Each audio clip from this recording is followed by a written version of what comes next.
안녕하세요. 화상관제 홍익 변호사입니다.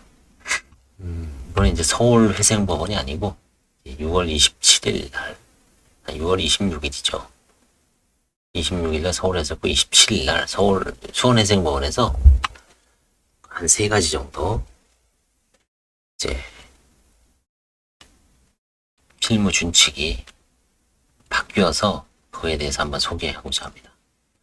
일단 뭐 개인 파산 예납금 납부 기준이 이제 서울처럼 기존에 30만 원이었습니다. 서울도 여기 이제 인상을 했습니다. 40만 원으로. 그래서 물가 상승 등을 감안하여 기본 예납금을 증액하기로 했다. 기본 예납금 증액에 맞춰 취업부수도 증액될 수 있도록 산정 기준을 변경했다. 그다음에 이제 개인 실무준칙 372호 이건 수원 준칙 번호입니다. 번호가 좀 틀리죠. 개인 파산 관제인 간담회 등 옛날에는 아마 수원은 1회 개최를 했는데 2회 개최한다. 서울도 이제 2회 개최죠. 6월달에 한번 하고 6월이나 뭐 6월달에 합니다. 6월달 5, 6월 6월달에 하고 그다음에 12월달에 한번 합니다. 2번 합니다. 그래서 수원도 이제 2번 업무 편차를 줄이고 이게 이제 왜 그랬냐면 파산 업무라는 거는 관제인별로 편차가 엄청나죠. 아마 조사 받아보시는 분들 느낄 거예요. 엄청 세밀하게 조사하는 관제인도 있고 큼직큼직하게 기본적인 것만 조사하는 관제인도 있고 자료 제출 요구도 천차만별이죠. 환가의 어떤 금액이라든가 이런 것도 또 천차만별입니다. 그래서 이걸 그냥 어떤 기준을 설정 안 해놓으면 아주 중구난방이죠. 그래서 이제 어느 정도 업무 편차를 줄이고 비슷하게 가자. 그래서 이제 법원에서 간담회를 하는 거죠. 그 다음에 이제 수원이 374호입니다. 개인 파산 관제인 자료 제출 요구를 예전에 어떻습니까? 수원은 50몇 가지죠. 상당히 광범위했습니다. 그래서 이제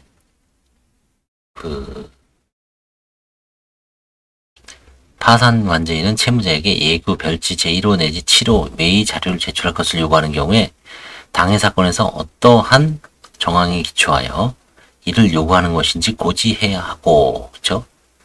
예를 들어서 이제 이런 거죠. 채무자는 별다른 재산이 없어요. 근데 부모님 언제 돌아가셨습니까? 작년에 돌아가셨습니다. 그래요? 그러면 돌아가실 때 혹시 상속 재산이 있었습니까? 이 사람이 이제 상속 재산이 없었던 것 같다. 자, 그러면 그 말 믿고 끝내는 게 아니라 알겠습니다. 그러면 상속 재산이 있었는지를 파악하기 위해서 3가지를 준비해 주시기 바랍니다. 그럼 이제 써주죠. 타이핑을 칩니다. 대표적인 게 어머님, 만약에 어머니다.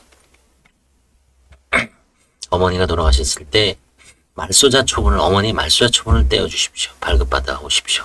구청이나 동사무소에 가시면 떼어줍니다. 말소자 초본에 거기 사망 일시가 나오죠. 그 다음에 2번째는 그걸 기준으로 과거 3년간 어머니의 지방세 세목별 과세 증명서를 제출하십시오. 그러면 이제 돌아가신 해에 재산이 있었으면 지방세 세목별 과세 증명서에 이제 세금 묻는 게 나오죠. 뭐 재산세라든가. 그죠? 그게 나오면 재산이 있었던 거죠. 근데 그 이후에 이제 팔았으면 지적전산 자료조에 안 나오죠. 현재. 이 3가지를 요청을 합니다. 그래서 요청을 했더니 아니나 다를까 돌아가시는 해에 아파트가 하나 있었어요. 아니면 주택이 하나 있었어요. 그리고 다시 원래 등기부등본을 요구하는데 뭐 그 정도는 이제 관제인 사무실에 띄울 수 있죠. 띄워보니까 여전히 아직 돌아가신 어머니 명의로 아직 남아있어요. 협의 분할을 못한 거죠. 그럼 채무자의 지분이 있는 거죠.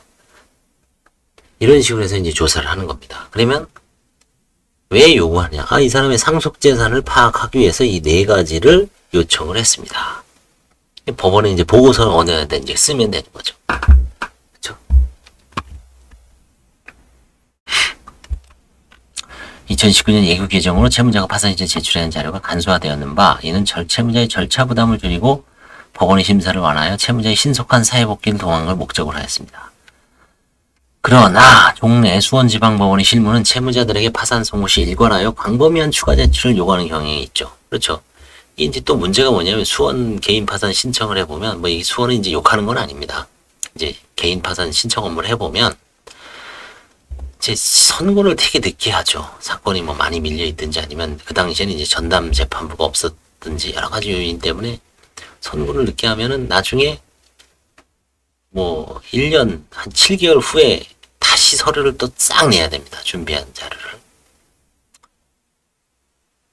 그래서 예규의 취지와 실무 사이에 괴리가 있었고 이는 채무자들의 절차 부담, 관제인의 조사 업무 과중, 법원의 업무 처리 지연으로 그렇죠. 일단 조사하면 법원도 그게 맞는지 아닌지 적절하게 조사했는지 다 봐야죠. 판사가. 그래서 실무주식 374호는 관제인이 파산 신청 시 제출되는 자료만으로 조사하되 추가 자료가 필요할 경우 그 사유를 채무자에게 고지하고 법원에는 그러한 고지 및 요구 사실을 사후에 보고하도록 하여 예규의 취지와 부합하게 실무를 운영하는 것을 목적으로 하고 있다. 이 실무진칙이 시행되면 관제인은 파산 신청 시 제출되는 자료만으로 조사의 완결이 가능한 사건과 추가 조사가 필요한 사건을 선별하는 과정을 거쳐야 할 것인 바 그렇죠. 이제 선택과 집중을 해야죠. 딱 봐서 이 사람이 이제 재산이 없을 법한 사건이 있죠. 뭐 기초생활수급자라든가 망한 지 한 10년 넘었다든지 그런 사건은 사실은 뭐 온갖 뒤집어 파봐야 큰 의미가 없어요. 빨리 끝내주는 게 최고죠.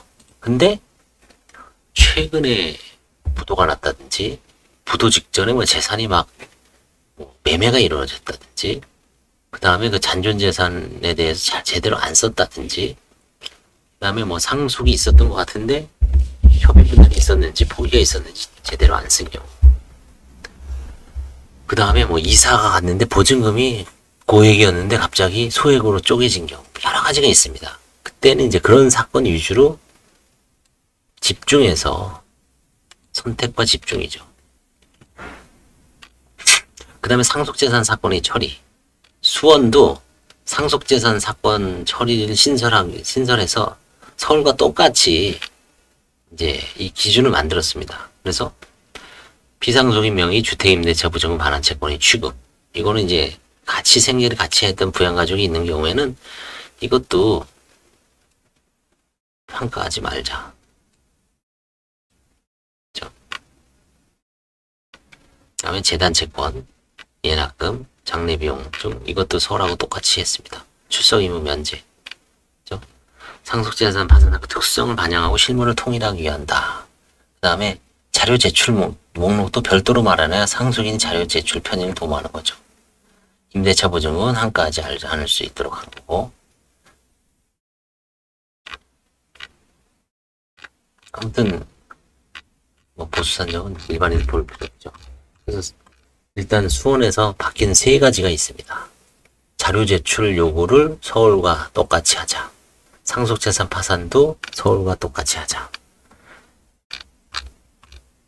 그 다음에 추가 자료 제출 요구할 때는 그 고지를 하고 그 이유를 법원에 보고를 하라. 세 가지입니다. 감사합니다.